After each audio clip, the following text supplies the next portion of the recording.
مومنو، جب تم آپس میں کسی میعاد معین کے لیے قرض کا معاملہ کرنے لگو تو اس کو لکھ لیا کرو، اور لکھنے والا تم میں کسی کا نقصان نہ کرے بلکہ انصاف سے لکھے۔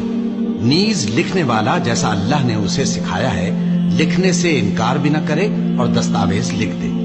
اور جو شخص قرض لے وہی دستاویز کا مضمون بول کر لکھوائے، اور اللہ سے کہ اس کا مالک ہے خوف کرے، اور زر قرض میں سے کچھ کم نہ لکھوائے۔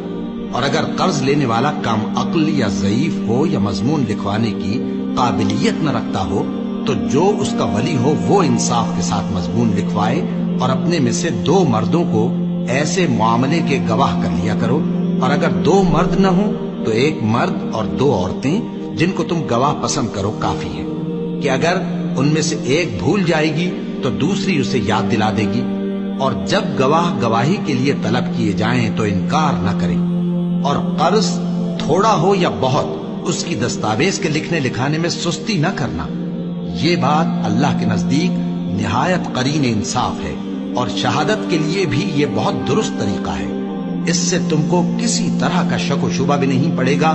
ہاں، اگر سودا دست بدست ہو جو تم آپس میں لیتے دیتے ہو تو اگر ایسے معاملے کے دستاویز نہ لکھو تو تم پر کچھ گناہ نہیں۔